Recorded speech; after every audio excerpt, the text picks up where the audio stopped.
Take a moment to let you guys know that a lot of our time providing you with break from the dated.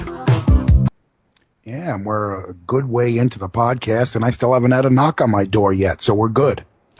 Well, you know, I guess for me, I'm lucky I'm broadcasting from Canada. It's going to take them a while to get to my place, but you're right there in the NYC, bro, so I don't know. From an from an undisclosed location. Yes, exactly. It's like, you know, that would make for great radio, though. If you just suddenly hear my window breaking and me being dragged out screaming for help.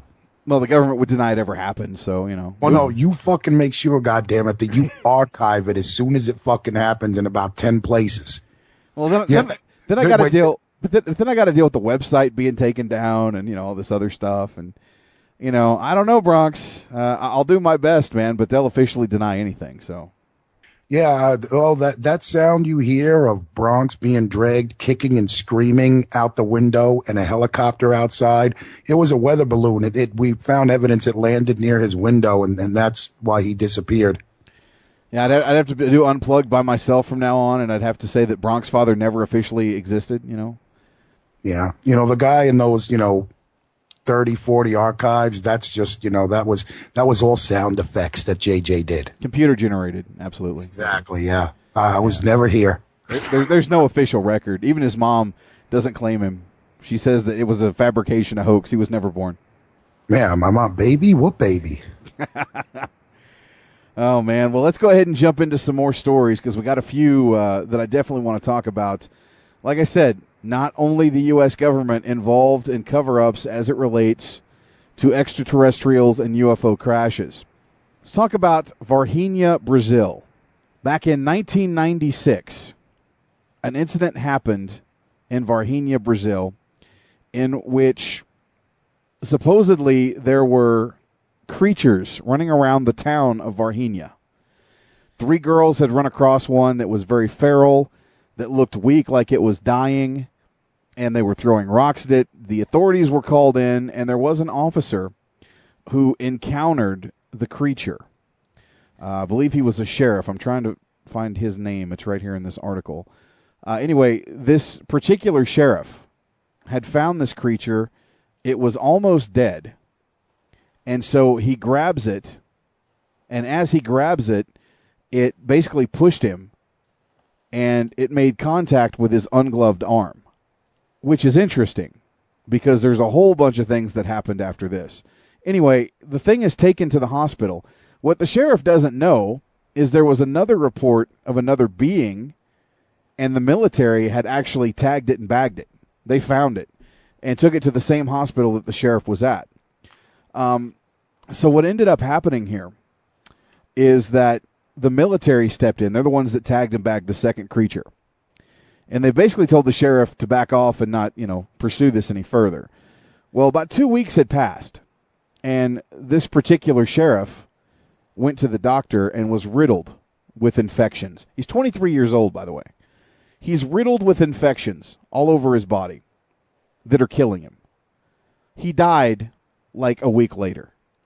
So in a 3-week span, this guy, this 23-year-old sheriff, who's in great shape, perfect health, dies mysteriously 3 weeks later after being touched by this being. Well, here's my explanation for this, and I said we would get into this. For those of you living in the United States, do you know how the Pilgrims killed off the Indians in such great numbers? No, disease. Had nothing to do with their cannons, had nothing to do with... It was that a disease or diseases, smallpox, chickenpox, measles, that were, of course, across a vast ocean, which back then might have just as well have been millions of miles of space. Their bodies weren't adapted to deal with those organisms. Now imagine this. You've got an alien that has, all of us right now, my microphone, JJ's mic, my keyboard. There are bacteria all over everything. There's bacteria in your freaking intestines. The reason we don't get sick is that we evolved parallel to these organisms, and it's a cooperative lifestyle. Now imagine these aliens seem to be very sick too. Maybe in the crash, whatever protective suits they were wearing got destroyed. The alien was suffering from our bacteria and viruses, and this sheriff died because, likewise, his body wasn't equipped to deal with parasites and bacteria from another planet. Aliens don't have to be intelligent. They can be as small as freaking viruses. Why not? It makes perfect sense in my mind. Well, see, here's the official thing. This allegedly happened on the afternoon of January 20th, 1996. The creature was a biped about 1.6 meters long, which is 5 feet, with a large head and a very thin body, a V-shaped feet, brown skin, and large red eyes. It seemed to be wobbly or unsteady, and the girls assumed it was injured or sick. The creature was said to have a strong, unpleasant odor. Witnesses have noted the physical similarities between this alleged creature and a chupacabra, reported in Puerto Rico and Central America. The Silver Sisters say they fled. They told their mother they had seen the devil. She didn't believe them at first, but she went to the area where they had allegedly seen the creature and smelled she smelled a strong ammonia-like odor that changed her opinion. After relating the tale to family and friends, rumors began to spread throughout the city that UFOs were sighted, aliens were captured. 2 days later, another creature was allegedly found lying along a road. 3 military trucks were sent to retrieve it, and it was allegedly captured by S2 officials, Brazil's military intelligence, and sent to a hospital to be examined. So, this is what happened in Varginha. Now, the interesting thing is, a week before this incident happened, the United States had told Brazil that a UFO had been captured on radar in the hills near the town. So could that incident a week before, could that have caused the aliens maybe to have a crash in that vicinity, and they made their way to the town and had spent a week in the atmosphere and become sick, and it ultimately killed them? And I think that when this thing touched the sheriff, it ultimately, gave him a bacterial infection that caused all kinds of things to go wrong inside of his body. Because a 23-year-old just doesn't die of, all these multiple infections. Even the doctors were perplexed. They had never seen anything like this, ever. Yeah, and neither did his immune system, which is what killed him. It's it's an alien parasite or bacteria. The immune system has no idea how to deal with this.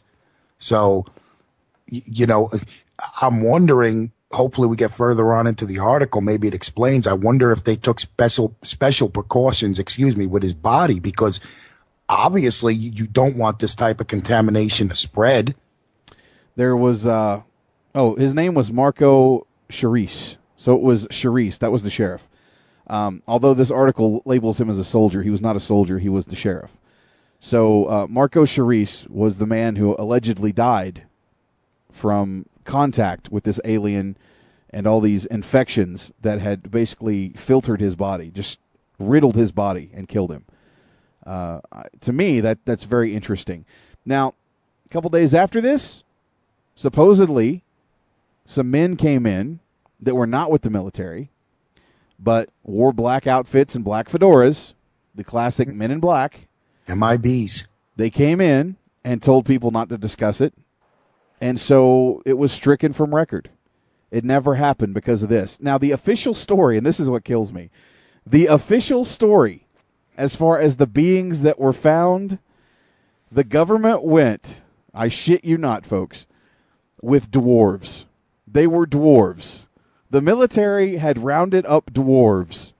Yes, that is the most plausible fucking story I've ever heard. It was dwarves. It wasn't alien creatures. It wasn't some unknown entity. They were fucking dwarves. And the military rounded them up and disposed of them. When does the military fuck with dwarves?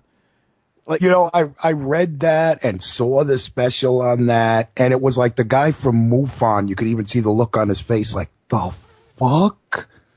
Hornswoggle killed that sheriff. No, dwarves, okay? Like, the best cover-up story they come up with was fucking dwarves. But now here's the thing. I guess after they crash landed, the dwarf you'd have to blame is Grumpy. Because if my ship crashed, I'd be pissed off. Unfucking believable. So, like I said, this happened in January of 1996, and the official story is that the military came in and rounded up a group of feral dwarves. Hi-ho, hi-ho, it's off to Earth we go. Son of a bitch. Just when you thought it couldn't get any weirder, right? They didn't blame Snow White, did they? That like she was maybe fucking one of these dwarves. Dude, I don't know. It's classified. I can't talk about it right now. I don't know. Doesn't matter what I know. It's classified. Now, the next story that I want to talk about is probably one of the most interesting stories for me personally on so many levels, and it's one of the most notorious UFO cover-ups in American history. And this occurred on December 9th, 1965, in a small town called Kecksburg, Pennsylvania. And I have seen this story talked about on Unsolved Mysteries. You name the show, I have seen them talk about this. Anyway, what happened was a large, brilliant fireball was seen by thousands in at least 6 United States and Ontario, Canada. It streaked over the Detroit, Michigan, Windsor, Ontario area, reportedly dropped hot metal debris over Michigan and northern Ohio, starting grass fires and caused sonic booms in western Pennsylvania. It was generally assumed and reported by the press to be a meteor. After authorities discounted other proposed explanations, such as a plane crash, errant missile test, or re-entering satellite debris. However, eyewitnesses in the small town of Kecksburg, Pennsylvania, which is about 30 miles southeast of Pittsburgh, claimed something crashed in the woods. A boy said he saw the object land. His mother saw a wisp of blue smoke arising from the woods and alerted authorities. Another reported feeling a vibration and a thump about the time the object reportedly landed. Others from Kecksburg, including local volunteer fire department members, reported finding an object in the shape of an acorn, or about as large as a Volkswagen beetle.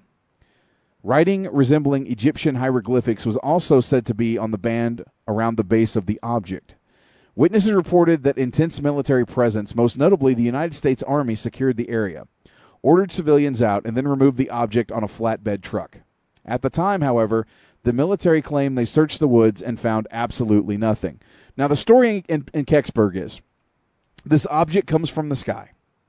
It's coming down, and it slows its descent. Now, a meteorite does not slow its descent because a meteorite is not intelligently controlled. It is entering the atmosphere. It falls to the ground. It has an impact point. A meteor is not controlled by an intelligent being. It's under the influence of Earth's gravity. It's going to fall at the same rate. So this thing comes down, and it slows down, and it makes turns like it's controlled by an intelligent being. And it crashes into the woods in Kecksburg, Pennsylvania. Now, meteorites don't do that. I'm sorry, they don't. There's no way in hell it was a fucking meteor, because they just don't do stuff like that. It just doesn't happen that way. They don't change course all of a sudden. So, allegedly, the U.S. government's official story is that they hear about the crash, they send 3 people from the military into the town of Kecksburg. Bull fucking shit. They sent like a battalion of troops in there. They secured the town. They cut off all the exits. They brought in a flatbed truck. They loaded whatever was in the woods onto the flatbed truck. They even confiscated homes where they could set up a base while they were digging around and finding this object and securing the town. There are actually people that claim the military took over their home. But only three showed up, Bronx. There was only 3 military personnel that showed up. Yeah, Larry, Moe, and Curly showed up because they heard a UFO crashed. I mean, come on. And there were even people who talked about seeing the heavily guarded flatbed truck being driven out of town with this motherfucker covered in a tarp. People saw it. They were restricted from going into the woods. They basically formed a circle of personnel around this thing and kept people out of the woods. Yeah, the Tribune Review from nearby Greensburg had a reporter at the scene. The headline of the newspaper the next morning was, "Identified flying object falls near Kecksburg. Army ropes off area." The article continued with, "The area where the object landed was immediately sealed off an order of the U.S. Army and state police officials, reportedly in anticipation of a close inspection of whatever may have fallen. State police officials were ordered the area roped off to await the expected arrival of both the U.S. Army engineers and possibly civilian scientists. However, a later edition of the paper stated that nothing had been found and the authorities searched the area. The official explanation of the widely seen fireball was that it was a mid-sized meteor. However, speculation as the identity of the Kecksburg object, if there was one, also ranged from it being an alien craft to debris from Cosmos 96, a Soviet space probe intended for Venus but never left the atmosphere. Allegedly, Cosmos 96 crash-landed in the water somewhere else. That was the original thought, that it was Cosmos 96. It has been proven it was not Cosmos 96. That was recovered. So that was not what they found in the woods of Kecksburg. But to say that they sent 3 military officials and they found nothing is blatant bullshit. Even if you don't want to believe that it was a spacecraft, that it was an aircraft, a Russian satellite or a Russian aircraft, or anything to that matter, the fact of the matter, the government is blatantly covering up the fact that they sent a battalion of Army individuals into the town that were basically pointing guns at the civilians and telling them to keep their mouths shut and to stay out of the way. And the official story is 3 people from the military went to Kecksburg and found nothing. That, ladies and gentlemen, is a blatant cover-up, whether it is a fucking alien craft or a meteorite. That is a fucking cover-up right there. Can I help debunk this one? I mean, debunk the fact that it wasn't an alien craft. First of all, I'll get rid of the meteorite thing right now. In the late 1800s, above Siberia, a meteorite, I believe roughly the size of a school bus, entered our atmosphere and exploded. It didn't crash. It actually exploded in the atmosphere. There are overhead pictures of this area of trees being flattened like matchsticks. There are reports that scientists have gauged it was a couple of Hiroshima bombs. And if this type of incident happened over, let's say New York, we'd all be dead in this city. Okay? Let's take a meteorite the size of a Volkswagen Beetle. It slams into the ground. Even though a Volkswagen Beetle isn't that big, it is going so fast and releases so much kinetic energy that forest would not be there now. If it was legitimately a meteorite, the size that they're saying it was, it would have taken out that whole forest, probably would have created a fairly good-sized crater, and killed people for a couple miles around. That's what meteors do, even small ones. Anything bigger than a fucking couch hitting the ground does a lot of damage. Bull fucking shit. Well, again, it slowed down. It turned. It landed, in the woods in Kecksburg. It didn't come down violently. That's why it slowed its descent. But I talked about Cosmos 96. That was one of the speculated things that they thought it was. Well, back in 1991, there was an investigation, and it was reported by U.S. Space Command that Cosmos 96 crashed in Canada at 3:18 a.m. on December 9th, 1965, about 13 hours before the fireball thought to be the Kecksburg object was undergoing re-entry. That was recorded at 4:45 p.m. So there's no way it could have been Cosmos 96. No way in hell. And this is from NASA's Johnson Space Center. Nicholas L. Johnson stated, "I can tell you categorically that there is no way any debris from Cosmos 96 could have landed in Pennsylvania anywhere around 4:45 p.m. That's an absolute. Orbital mechanics is very strict." Well, let's get deep. What if Cosmos 96 got up to a certain height and perhaps, this isn't a coincidence, it drew the attention of some extraterrestrials who maybe were flying by and said, hey, look at that. That planet is attempting, to launch a craft into space. Let's go check it out. And maybe they got in trouble somehow. That wouldn't surprise me. I mean, there's been a lot of UFO sightings over different things like nuclear power plants and missile silos. There was a story, and I don't have it in front of me right now, and so I'm not going to be completely accurate, but over Wyoming, one of the missile silos, NORAD actually lost control of some of their nuclear warheads because this alien craft had hovered above the thing and literally shut them all down.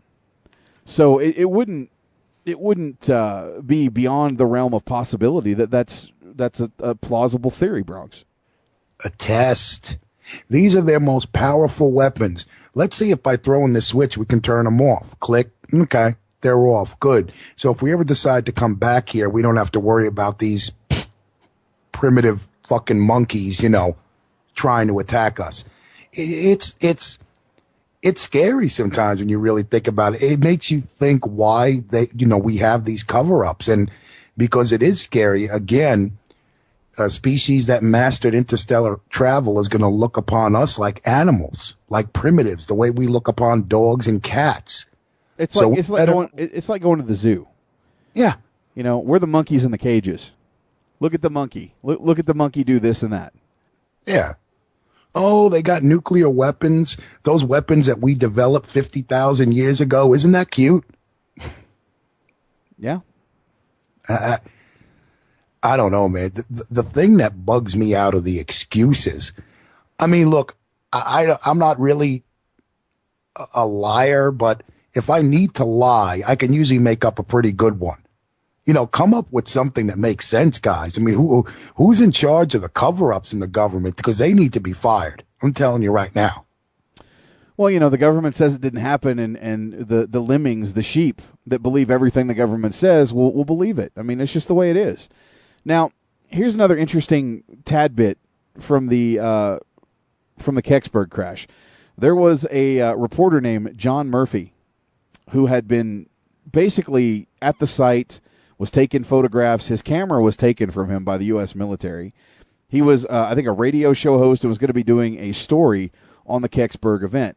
So he had put all this stuff together, and right before his program was going to air, a couple of members from the government, don't know which branch they worked for, intimidated him. And basically, he put out this documentary or this account of what had happened at Kecksburg, and his finding was it was a meteor. That was the official finding of poor John Murphy. And he was told, again, by these officials not to fucking say a word. They probably threatened him. Who knows what they said. But they intimidated him enough that he backed off. Well, about 2 years later, this guy decides that, he tells a friend of his that he didn't tell the truth what happened, and maybe it's time for people to find out what really happened. So 2 days into opening up his investigation again, he walks across the street and is run the fuck down. He's run over by a hit-and-run driver who was never identified, and he officially died of a hit-and-run. 2 days after investigating the Kecksburg incident, after 2 years of not. Now, I'm not saying the government had him killed. Let's be real. I cross the street all the time, and I'm fucking blind and haven't gotten hit yet. Do you know how many? There's been so many reports of UFO researchers that have died of mysterious causes, hit-and-run accidents, suicides, when they're perfectly happy people. So it's not within the realm of possibility. I can't categorically say, right off the top of my head, again, keep an open mind here, that the U.S. government had this man killed. But it does seem a little coincidental that 2 days into his investigation that he reopened after he was threatened by military or government officials not to fucking spill the beans on what happened and to change the story, that he drops dead. I mean, it's... And he was devastated. When he couldn't come out with this, he was a laughing stock. Everyone because again, the original broadcast was completely padded. He never got to say what he wanted to say. He announces, I'm going to tell all, I'm going to reveal this, and everyone tunes in. It'd be like us, and this isn't a wrestling podcast, but it's the only comparison I can think of. It'd be like if JJ and I got the inside scoop that we got freaking pictures of, Hulk Hogan, I don't know, freaking banging Kevin Nash, okay? And JJ and I go on for a week saying we've got photos, we've got evidence, we've got tape recordings that this happened, and this week on UnPlugged, we're going to give it to you. And then UnPlugged comes on, and we go, well, you know what, guys? We were wrong. That never happened. I mean, we'd be humiliated. This guy was humiliated. He was devastated that he couldn't tell all because he was threatened, he was intimidated. And then again, the guy crosses the street for 2-3 years with no problem. He decides all of a sudden, fuck it, I don't care anymore. You could threaten me all you want. I'm going to tell all. And then he gets mowed down by a car. And MUFON went through a list. They named a couple of UFO witnesses and investigators hit by a car, killed themselves, depression, overdosed, drank themselves to death, blah, blah, whatever you could think of. I mean, come on, man, really? Like I said, keep an open mind, folks. I'm not saying for certain the government had him killed, but read between the lines. Yeah, we can neither confirm nor deny that the government was involved. But, I believe in one or two coincidences. 60, that's too many. Well, it's just like when we had Jesse Ventura on Unplugged to talk about the JFK assassination. How many witnesses and or people that were supposedly witnesses to what happened died in a very strange and sudden manner? People that were supposed to testify, people that saw things that were going to talk, died of car accidents. One chick was stabbed while jogging. We could go down the list of things, again, that happened to people who are put in these positions where they're going to testify and they're going to give eyewitness accounts. And all of a sudden, something strange happens to them just out of the sudden. I mean, I know people die every day, but there is such a thing as, inconvenient timing. There is such a thing as coincidental. And there is such a thing as conspiracy. Well, and it also, it's reasonable doubt as well. Out of all the stories we've come across, unfortunately, because of all these cover-ups, we can't sit here and give you something concrete. I can't hold a piece of that wreckage in my hand because it's gone. I can't show you a picture of the aliens because it's gone. They don't care how much we speculate. As long as no one is ever able to show concrete proof, they're happy. They don't give a fuck that people go out and do shows about this. The government doesn't give a shit because there's no concrete evidence. But when it's so overwhelming, I think in their mind, as long as you're 99% sure but have 1% doubt, that's good enough. I guess. I just think the world has changed quite a bit. 1897, they're putting it in the paper that an alien body was recovered, a crash happened, they buried it in the fucking local cemetery. They even had a priest come in and administer last rites to the alien. Now, ever since the 1950s, we can't handle the truth. We don't want to hear the truth. We want to know that everything is safe, that everybody's okay, that there's nothing going wrong, that everything is okay. The government tells us that we're okay, that nothing is happening, and we believe it. No, it doesn't work that fucking way. Yeah, but the thing about that's so ironic and insane is I'm far more worried. They think we're going to be scared of that shit, but yet in the 1970s and 80s, you had drills at school where you had very small, frightened children hide under their desks in drills because Russia might have annihilated our whole country with nuclear weapons. That's not supposed to scare you.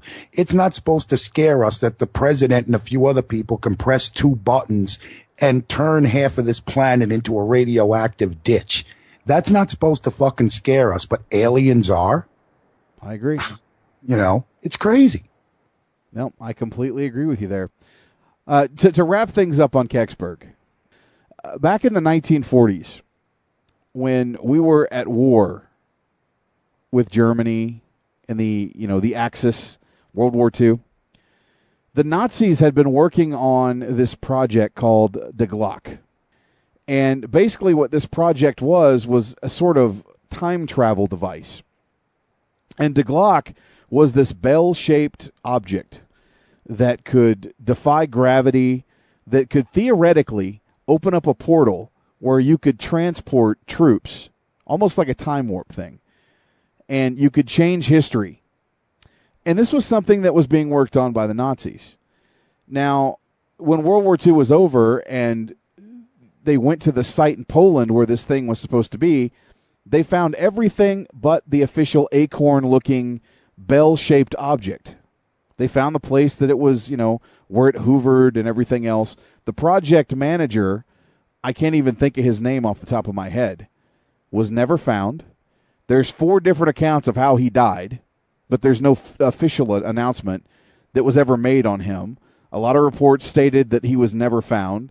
And this De Glock bell-shaped object that could defy gravity or time was never officially uncovered.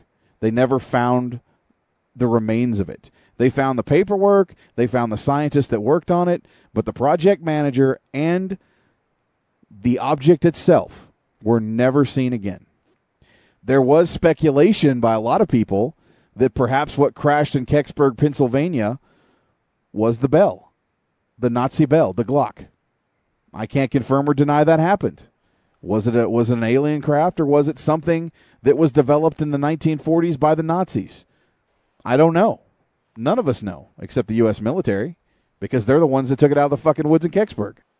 Yeah, I would though. I'd put aliens above time travel. Aliens is so much more plausible than time travel, because if you think of all the things, I mean, this would branch off into a whole other show. I'm pretty knowledgeable on this shit.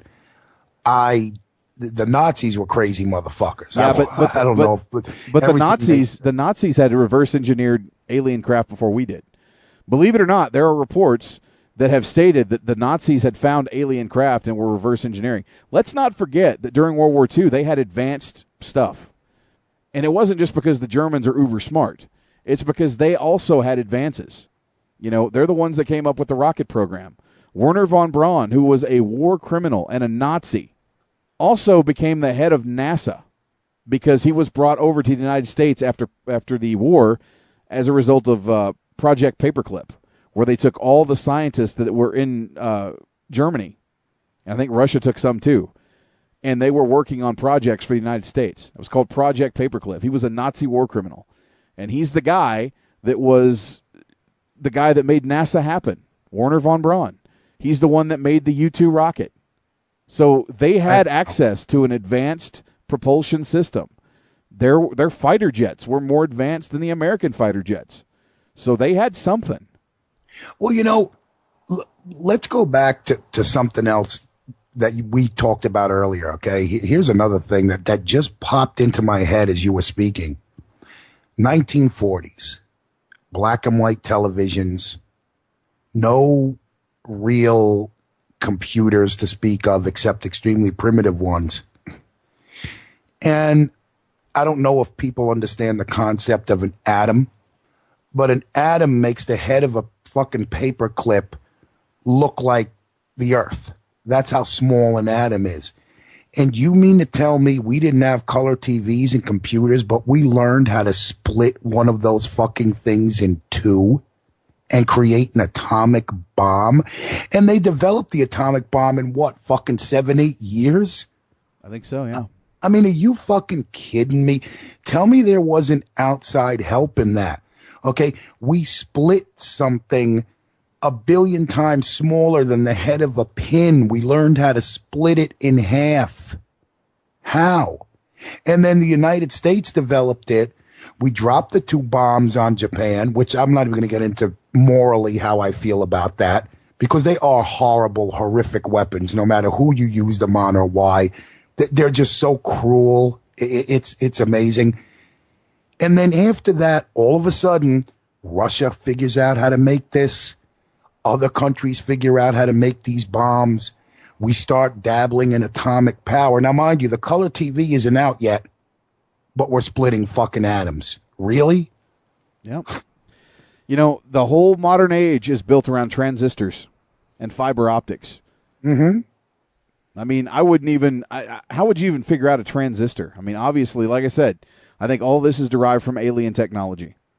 You know, again, open mind, believe what you want to believe. That's where I stand. I believe that the entire modern age of you walking around with a cell phone in your hand that's basically, for all intent purposes, a computer that could do what could be done in, you know, the size of a computer back in the 1950s. You know, like, that's how advanced we are. The whole modern age has been reverse engineered off alien tech. That's just my opinion. You don't have to agree. But keep an open mind and think about it. And look at how much we've advanced. Reverse engineered or shared via some type of mutual agreement. Which brings us to our next thing. We're done talking about Kecksburg. I just wanted to bring that up because that was something that was explored also in the Unsolved Mysteries program, the Bell and the Kecksburg connection. Again, I don't really know if that's, a factual thing as far as, could it have been that thing? But again, the director of that project and the actual bell itself were never recovered, and they did take a bell-shaped acorn-looking object out of the woods in Kecksburg that allegedly the government says nothing was there, and they only sent 3 people in. So anyway, moving on, our final story of the night. This one is interesting on so many levels because back in 1989, a physicist named Bob Lazar came out and discussed the fact that he had been working at Area 51 or just outside of Area 51 at a facility called S4. And at this facility, he was tasked as a part of a team to reverse engineer alien technology, i.e., a spacecraft that was dubbed the Sport Model. It was a saucer-shaped craft that he actually went and saw flights of this thing. He talked about the propulsion system of this thing, and it was very advanced. He was not someone who believed in aliens or flying saucers before working at this particular facility called S4, but it made a believer out of him. He decided to come out in 1989 because he was no longer working at the facility, because he had basically taken people out to some of the test flights, offside the base grounds, and they were privy to knowing what time these things happened. And the eyewitnesses that went with him corroborate the story by Bob Lazar and talk about the object in the sky that they watched that defied gravity and did things that conventional aircraft cannot do to this day. So anyway, Bob Lazar comes out and makes these fantastic claims that he worked at S4. He also made the claim that, and this is 1989, that the propulsion system of the aircraft was powered by an element called element 115. The official name for element 115 is unpentium. And it was not something that could be manufactured on Earth. It was given to them by the aliens. This is where the propulsion system came from the aliens themselves. But that is what propelled the craft, an element called 115 unpentium. Now, despite his claims, even Stanton Friedman thought that Bob Lazar, some of his credentials didn't pan out, that maybe he was a liar, maybe he was lying about some of the things, because he initially supposedly had a degree from MIT and Caltech. After his claims came out, he was, they did investigations on him. Nobody at Caltech ever heard of him. Nobody at MIT had ever heard of him. That doesn't sound like a cover-up or anything to me. But, people had never heard of this guy. Yet, we're talking about a guy that you just don't, off the street, get hired to work at a facility like that. You have to have some type of degree, and you have to be some type of legit physicist. So anyway, in 2003, ladies and gentlemen, officially, the claim came out that element 115 had been discovered. And it was called unpentium. So, in retrospect, 1989, he makes a claim about this element. So even if he lied about some of the things, or you had speculation that he was lying, or he was a con artist, or he did it for the wrong reasons, I find it interesting that in 2003 they confirmed this element. And he confirmed it in 1989. And from what it looks like, it's a very interesting, very what they call a heavy element, radioactive, and they are still currently doing high experiments on this stuff. I'm looking at the chemical jargon, which unfortunately I can't read because I'm not a chemist or a nuclear physicist, but it looks like some serious shit. Back to Lazar's claims. He claims he saw 9 different extraterrestrial vehicles there and provided detailed information of the mode of propulsion and other technical details of a disc-shaped vehicle that was called the Sport Model. He also claims to have been working on the fuel, an element with an atomic weight of 115, which allowed the spacecrafts to warp space and essentially pulled the desired destination to the ship. The method of travel allegedly enabled alien travels to cross vast distances with minimal three-dimensional movement. Element 115 was first discovered in 2003 and first synthesized in 2013. Here's my question to you. If he's right about it existing, is he right about what it can do? Because what happens when you warp space, and this is to really give people an idea. Let's say I want to visit JJ. Instead of me worrying about getting on a plane or, getting on a train to go up to Calgary, I simply suspend myself in space, pull Calgary to me while I don't move at all, and then turn off my drives and I'm in Calgary. Not because I went there, but because I brought it to me. And we talked earlier in the show about faster than light space travel. Well, that doesn't violate Einstein's theory that you can't travel faster than light, because I haven't. I stood perfectly still. I pulled Calgary over here. That's how warp engines work.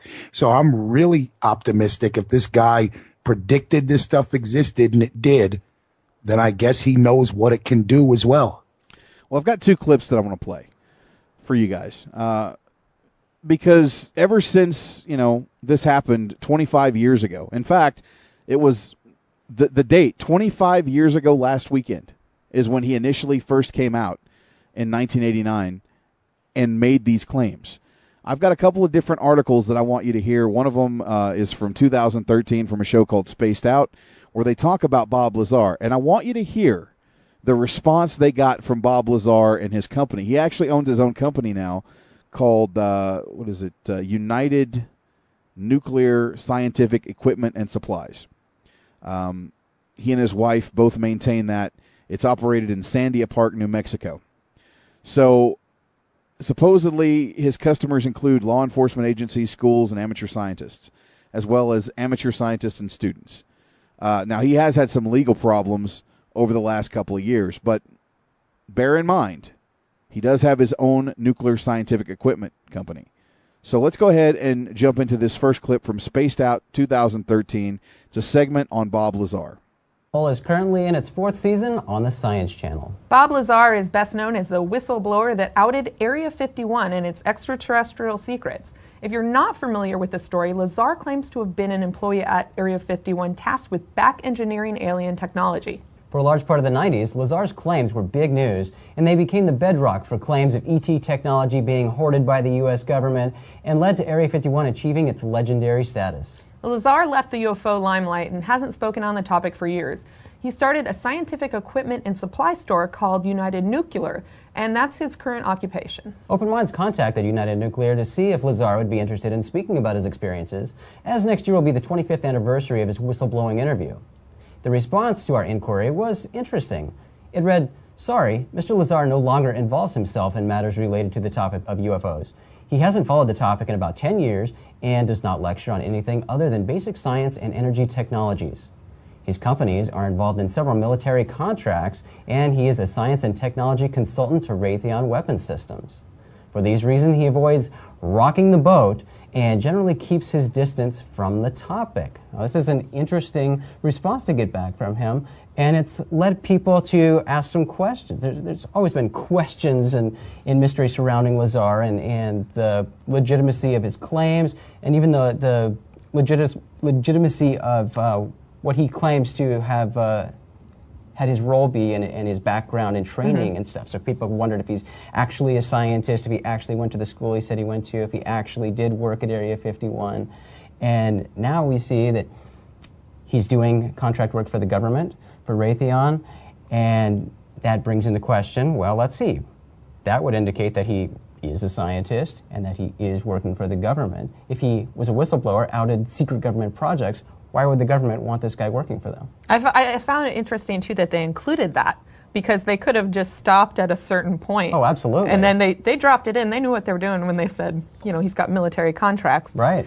And, that you can only speculate at this point what sort of contracts those would be, but weapon systems and other crazy stuff. Right. Lots of speculation. That's kind of interesting, don't you think? So there's no record of the places where he studied or anything, but the government hired him as a, wow. And this is after his claims in 1989 that he worked for a government facility. He stopped talking about his alien reverse engineering days at S4. He has his own company now, and he's now allegedly saying that he works for Raytheon on military projects. I find that interesting. The other interesting thing I find is that he's still alive. Maybe the reason that is, did you ever think, you talk about sometimes the indispensable man? Perhaps he's one of the only people who understand how this element works, and that's why they've kept him around. Maybe they've offered him enough money. And again, guys, all speculation and conjecture here. Open mind. Maybe they offered him enough money and protection and everything to say, look, man, keep your mouth shut and help us refine this element. And we'll leave you alone, on the other hand, and let you go about your personal life. We'll give you some contracts. You know, look, I'm not saying any of this to hurt Lazar's character. I mean, shit, if it was me and it was a choice between the government offing me or me helping them and keeping my mouth shut, yeah, I'll help you. Okay. Well, you know, his initial claim when he first came out in 1989, he was blacked out. They called him Dennis, which, funny enough, was his supervisor at S4. He came out and basically said that he was in fear of his life, and that's why he was making the claims, because prior to this, he had felt like he had been targeted and someone had fired shots at him while driving down the road, and he got paranoid, and that's the reason he came out initially and made these claims, was to keep himself from getting offed. It's pretty plausible, I think, but again, this was the first clip that I had. This was from last year on a show called Spaced Out. Last weekend was the 25th anniversary of the interview he did where he blew the whistle on this. A news story surfaced on him through a local news affiliate in Las Vegas last weekend, and I want you to hear this. At 11, with Paula Francis and Dave Crevassier. The news of Southern Nevada is now. It's been 25 years to the day since a live interview with a shadowy guy named Dennis changed everything for America's most secret military base. Dennis turned out to be a Las Vegan named Bob Lazar, who claimed to work at a secret facility built into a mountainside just south of Area 51. The story started a UFO stampede that continues to this day. Lazar has tried to put the flying saucer stories behind him and has been discredited in the eyes of some critics, but it is a story that simply won't go away. We coaxed Lazar into talking about the last quarter century of UFO craziness. The I-Team's George Knapp has the story. What better way to unwind after a long day than a glass of Groom Lake red wine from the Ailey Inn? Maybe spend a few minutes staring at the paintings you picked up at the Area 51 art show, while perhaps listening to the Bob Lazar music video. The story that Bob Lazar told 25 years ago this week has gone around the world many times over, inspiring books and TV shows and movies. Who knew that Indiana Jones' warehouse is at Area 51? That sound you hear means Agent Black will be waiting for you. You're too nice. Another repository of Area 51 lore is the exhibit at the Atomic Testing Museum. While in town recently for our interview, Lazar took the tour. I guess I have to get a picture of that, too. It was a little surreal watching Bob Lazar as he saw tape of the first interviews he ever gave about his time working at S4. Later, as we plowed through boxes of paperwork about his claims, Lazar reiterated his preference that people don't believe his story. Look, I am not out there giving UFO lectures, producing tapes. This is not a business of mine. I am trying to run a scientific business.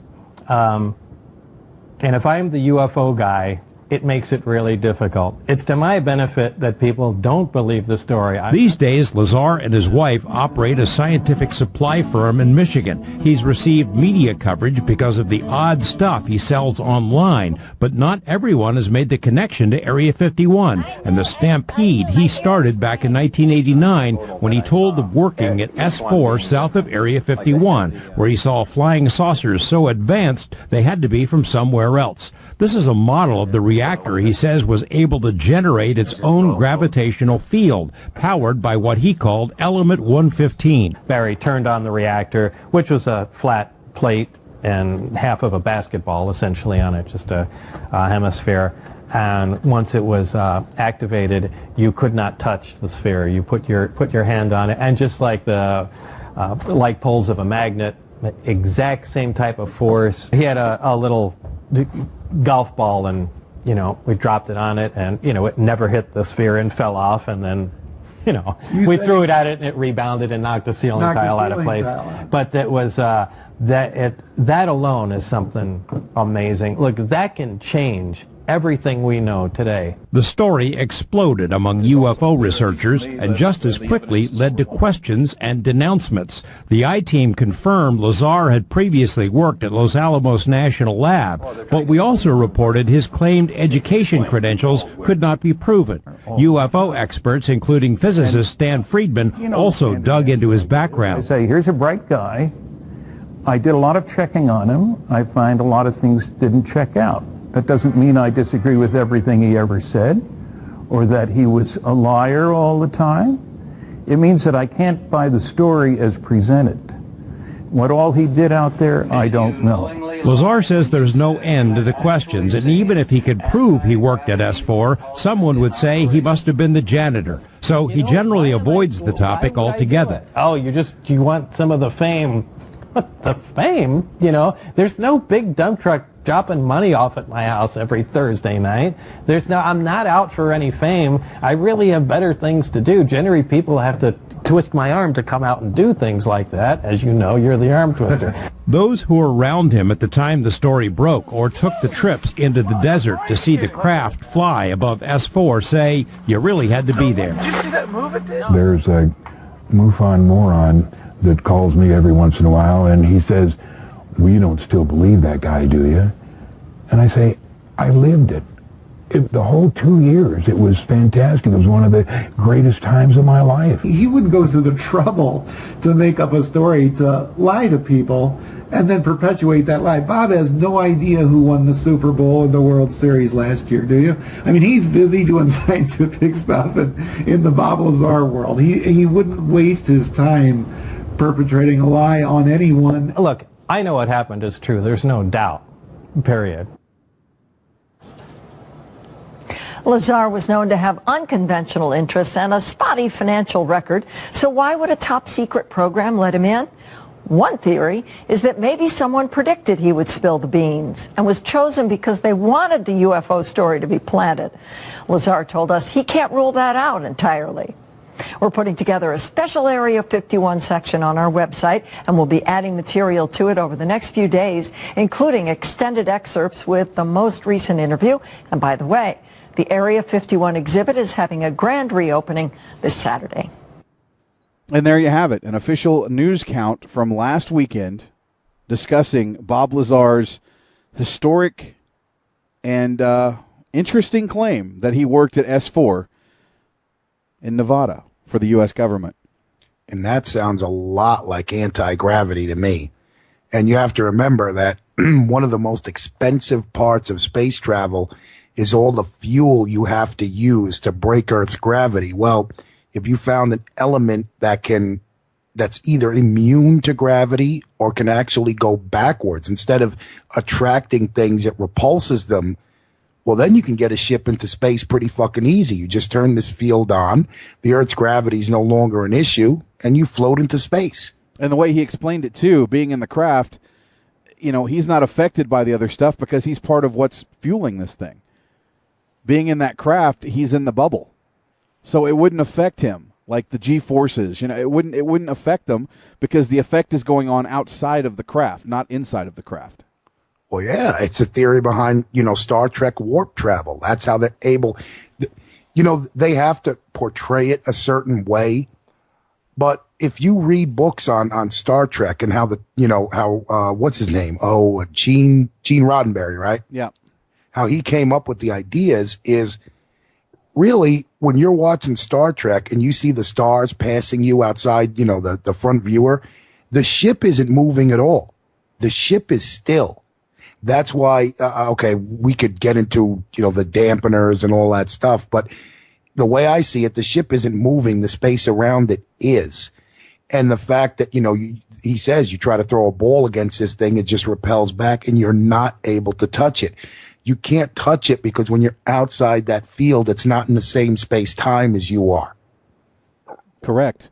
And part of it makes me wonder if maybe with all the pop culture and maybe all the movies that have been dedicated to space travel, like the Star Trek and Star Wars, if maybe, just maybe, that's the slow way of disclosure. That maybe over the years, by desensitizing, alien culture, that maybe that's the ultimate plan.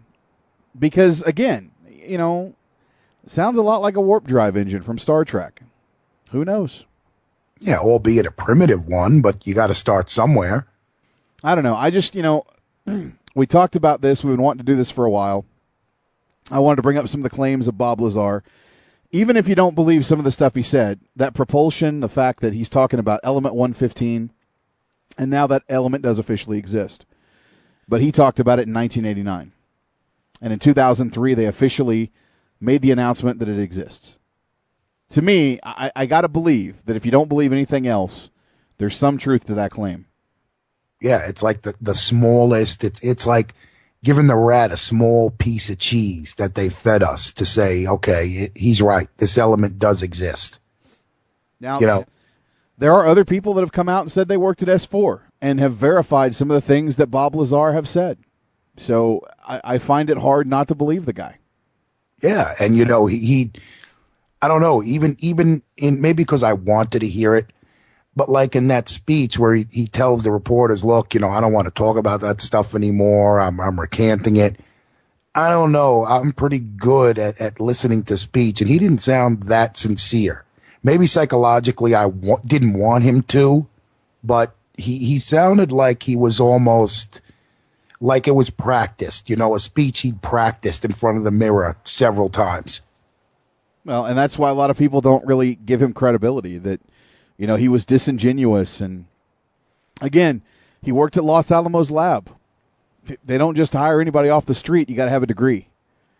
They don't just hire fucking people to be scientists with no degrees. And we've seen stories before where people have had their identities wiped out by the government. Or their past, and again, that's why I don't believe a word he says. When he says, oh, no, that never happened. I just want to concentrate on, doing my thing now. I don't believe that. Well, he didn't say it never happened. He said it absolutely happened, but it's to everybody's benefit and his that nobody believes him. Right. I mean, there's a difference there. He's not discounting that. He absolutely maintains that he worked for S4, that he was a part of a team that reverse engineered alien craft. He has people that went out with him, after hours and watched a flight of a UFO off the grounds. And they were actually caught by the military of the base. And soon afterward, he was let go from the program. I don't know. I just, wow. It's so positive for me that we have one piece of proof that this element was found, that it exists. And again, if it exists, then probably what it can do exists. It almost makes you wonder. You go back now to how the space program has been crippled. You wonder sometimes if that in itself is a cover-up, because maybe they're finally to the point where we're going to stop using rockets and we're going to stop using jet fuel. And the space program was kind of shut down because they're getting ready at some point to reveal this element and reveal what it can do.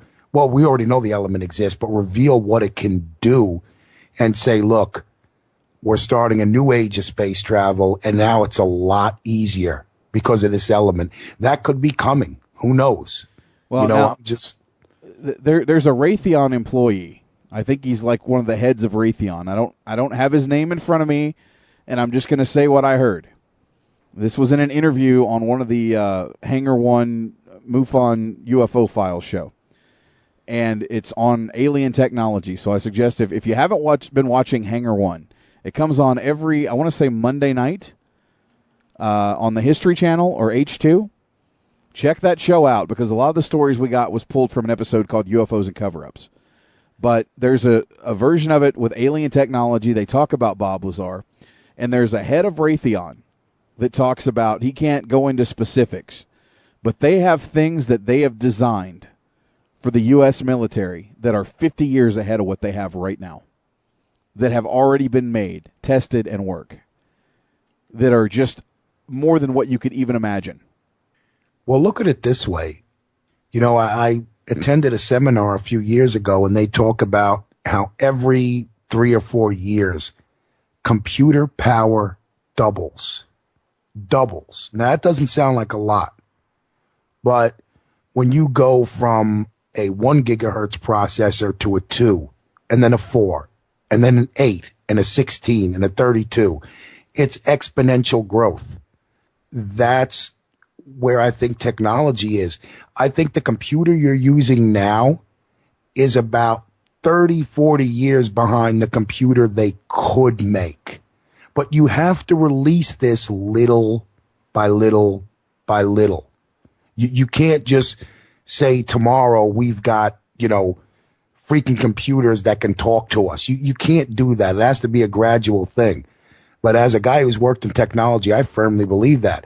I firmly believe they have shit out there right now that makes the stuff we have currently look like nothing. But you can't just come out with that tomorrow. You got to do it slowly. Yeah, no doubt. I mean, look at all the stuff in the military. They have drones now that, are powered by remote control. They've been working, like they had the stealth bomber, in the Desert Storm days, and that was, the V-shaped wing, craft, the stealth fighter and the stealth bomber both. Yeah. Those were allegedly, and here's the thing. I think S4 is where they're testing the UFOs and spacecraft. And I think that Area 51, the Groom Lake facility, that's where they're doing a lot of their black ops, where they're doing a lot of the aircraft. I don't think they're necessarily doing the UFOs at Area 51. I think it's down the road a little ways at the other site, S4. I think the Area 51 that people know is not the Area 51 that exists today. And you could say that Bob Lazar is an agent of disinformation, because think about it for a second. Here's a guy that comes out and says, yeah, the government has these alien craft and I was working with them. And right after that's when the Roswell boom hit. They make tons of money in Roswell just off alien paraphernalia. Wouldn't it surprise you if you found out the U.S. government has a chunk of that money? Wouldn't that be interesting, folks? If you found out tomorrow that everything sold in Roswell, New Mexico, that a chunk of it goes to the U.S. government. I'm not saying it does, but wouldn't that be a trip, folks? Wouldn't that be generating quite a bit of revenue for black ops testing? Just think about that for a second. Open mind. Not only that, as technology advances, inflation goes up. Things get more and more expensive. Things have gotten more expensive from the 1970s to now. Maybe that's because, they want to gather more money to work on this stuff, because God knows how many billions of dollars it costs to, develop this stuff, the scientists and all that. Who knows? Taxes go up and they claim it's because of this or because of that. We're really going conspiracy now. But that's the point. What's that? That's the point of the show. But I mean, I'm going far out there, where it makes you wonder if the reason everything's getting more expensive is because they're finding more and more secret breakthroughs and need more and more money to advance it. You just kind of lit the bomb when you said about your theory that, all that shit that's sold in Roswell, yeah, it'd be something to look at those books and see if some of it's going to the U.S. government or all governments. Who knows? I'm not saying it is, but I'm just saying, wouldn't it be a trip? Look at it this way. On a future episode of Unplugged CT, I want to really delve into Area 51 and S4, just specifically about those two facilities. That's something I really want to branch out into. But tonight we just wanted to talk about the UFO cover-ups and the crashes. And do I 100% think that there is cover-ups by the government? Absolutely. Not just by the U.S. government, but from governments all around the world. I've even heard of stories that there have been UFO crashes in Iran, and that they have been reverse engineering.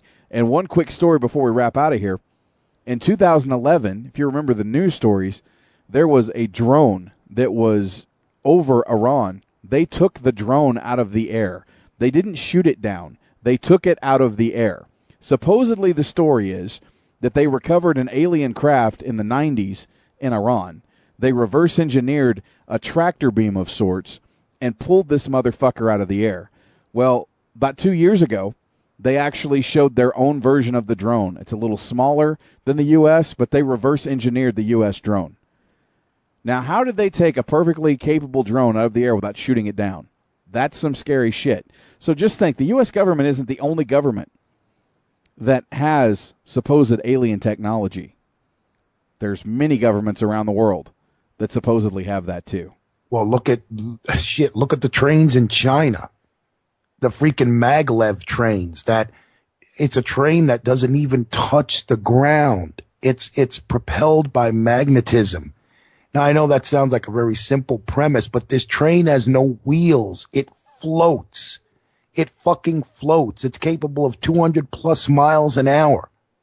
I mean, really? Like I said, tonight was about opening your mind, and you can agree with things we said, you can disagree, you're all entitled to your opinions. I just ask that you come and you listen to this show with an open mind and form your own opinions and believe what you want to believe. Yeah, and may it be a source of optimism too, because who knows, technology that could possibly make us live hundreds of years, technology that could even maybe someday, and I won't get into the religious aspects of this, vanquish death. If you find a way to prevent our cells from degrading, you don't age. You stay the same age forever. Who knows what fucking technologies they're working on? You always hear sometimes about very, very, very rich people who get sicknesses that most of us die of, and all of a sudden, they're cured, or they're okay, or they just keep living and you don't hear about it anymore. Who knows where it's going. But you mean like when Magic Johnson got AIDS, and then he never passed it to his wife or his kid, and now he doesn't have AIDS anymore? Well, yeah. I mean, I didn't think you'd go there, but I was going to go there. Yeah. I mean, come on, man. It's just, I don't know, man. It's like JJ said, just keep an open mind. You could think we're the dumbest people you've ever heard. And there'll be a lot of people who might listen to this show and say, oh, these guys are out of their minds. But look, man, you've all got a tool that, fuck Al Gore. Maybe the aliens helped us with too, called the internet. Look this shit up if you don't believe us. It's there. If you want to really be a nut, you can go and demand public records. There's no law against it. And really dive into this shit if you want to. The new intro that I put together for this show, the very last thing that you hear before we start the broadcast, I want to know the truth. The truth is out there. Maybe you got to take it upon yourself to find that truth. And that is something we believe here on this program. But with that being said, we're going to go ahead and call it a night for the first episode of UnPlugged CT, which will happen once every month. And we will let you guys know what our topic of discussion will be. And in the future, we'll take emails. And you can send your emails to us at snsradiounplugged@yahoo.ca. Make sure you check out all the programming here on the SNS Radio Network. A lot of wrestling content, like Beyond the Bell with Sean Beckerman. Unplugged every Tuesday night with myself and Bronx, talking WWE and ROH and SAD and TNA and GFW and all this other bullshit. We have fun with it, so make sure you're checking that out.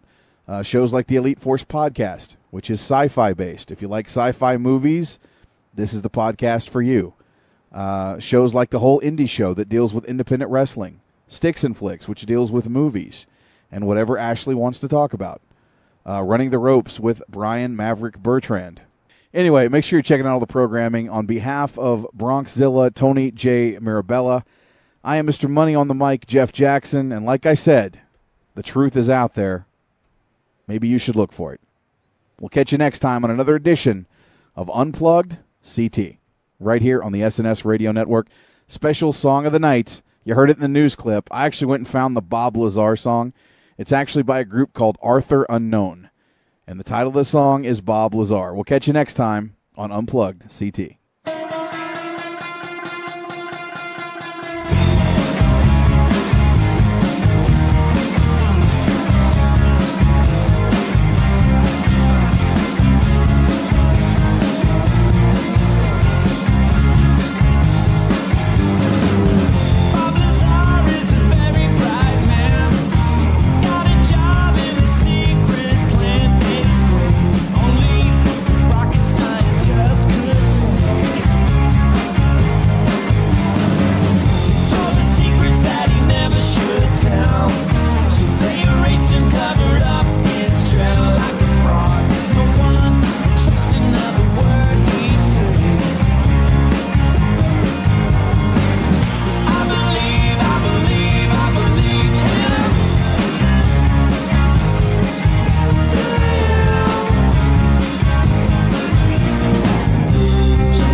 Fuck you.